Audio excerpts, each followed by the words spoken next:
Hello everyone. Today I am going to explain a new topic, that is the commonly used refrigerant in case of refrigerating system. See, what are the commonly used refrigerants? That is ammonia, carbon dioxide, sulfur dioxide, methyl chloride, Freon 12 and Freon 22. Okay, now we will discuss one by one. See, the first one is what? Ammonia. See, ammonia is mainly used in case of vapor absorption refrigerating systems. Okay, see, the ammonia is having high latent heat of 1300 kilojoules per kg, and it is having a low specific volume at minus 15 degree Celsius. See, latent heat means what? It is the amount of heat required to convert a solid into a liquid or a liquid into a vapor. And specific volume means what? That is number of cubic meters occupied by 1 kilogram of a particular substance. See, always a good refrigerant, it must have low specific volume. Okay, now see, what are the advantages of ammonia? See, it is environmental friendly and it will not harm ozone layer.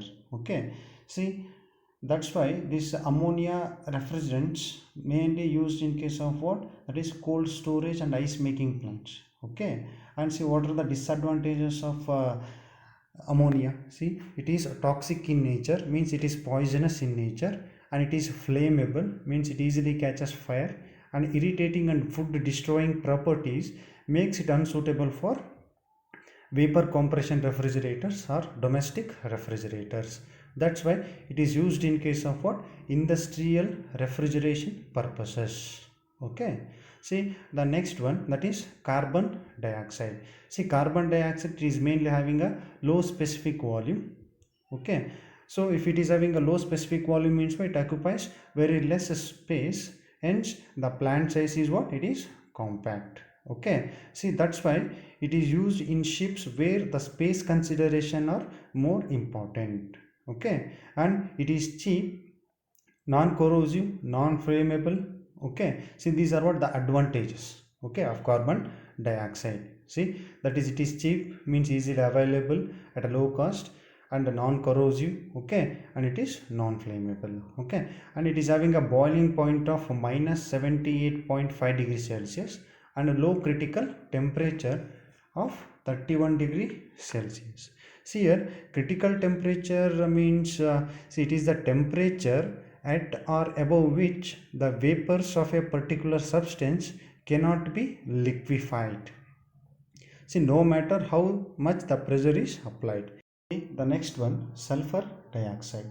See, sulfur dioxide has a boiling point temperature of minus 25.6 degrees Celsius, and it is having a critical temperature of 157.2 degree Celsius. See what are the different properties it have? It is highly toxic, means highly poisonous in nature, and it is highly corrosive in nature. That's why sulfur dioxide is mainly used in case of vapor compression refrigerators, which are also known as domestic refrigerators. Okay, next one, Freon 12. See here, Freon 12 means what? Chlorofluorocarbons. See, this Freon 12, it is having a different properties, like it is colorless and it is odorless, means smellless, and it is non-toxic, means non-poisonous in nature. That's why this Freon 12 is mainly used in case of what? Vapor compression refrigerators or domestic refrigerators. And see, it is having a low specific volume compared to ammonia, and it is having a boiling point of minus 29.8 degrees Celsius and critical temperature of 112.1 degree Celsius. Okay, and the last one, Freon 22. See, it is another refrigerant used from Freon group. See, it is having a low specific volume, means it occupies less space, and it is having a boiling point of minus 40.8 degree Celsius, and it is having a critical temperature of 96.2 degrees Celsius, and it is used in case of what? That is small and medium commercial plant. Next one, properties of a good refrigerant, in that thermodynamic properties. Say, a good refrigerant always it must have low boiling point, okay, so that it can easily convert into a vapor by absorbing heat from the space which has to be cooled by refrigeration process. The next one, freezing point.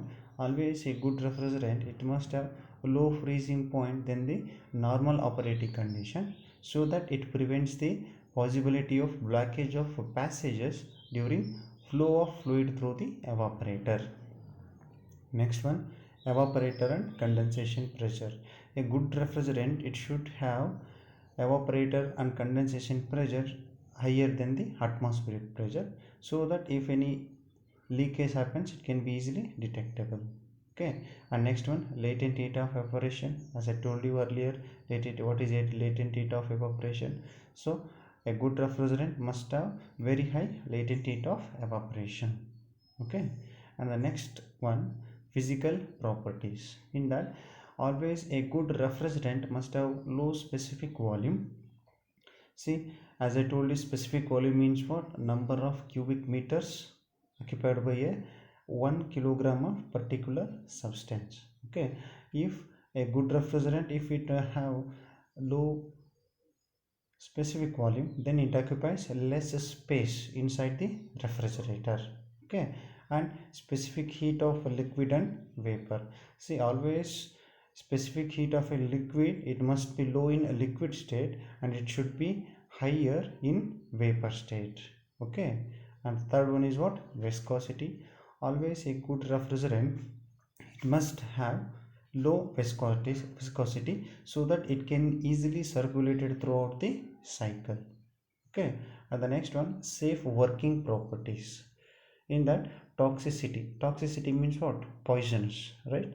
See, always a good refrigerant, it should be non-toxic, means non-poisonous. And the next one, flammability. See, always a good refrigerant, it should not be flammable, correct alva? Means what? It should not catch fire very easily. And the next one, corrosiveness. Always a good refrigerant, it should be a non-corrosive one. And last one is what? Chemical stability. Always a good refrigerant should be a stable and it should not decompose. Next one, other properties. Always a good refrigerant, it must have high coefficient of performance so that the efficiency will be increases. And the next one, odor. I think you all know what is the meaning of odor, right? That is smell. Always a good refrigerant, it must be odorless. Okay, and the next one, leakage. Always a good refrigerant, it should be easily detectable if any leakage happens. Okay, in order to maintain that condition, you always keep the pressure of the refrigerant, it should be higher than the atmospheric pressure. And the last one, action with the lubricating oil. Always a good refrigerant, it should not react with the lubricating oil. Okay, see, if you like this video, share with your friends. Please subscribe to my channel and don't forget to press that bell icon so that you will get a notification when I upload my next video. Thank you.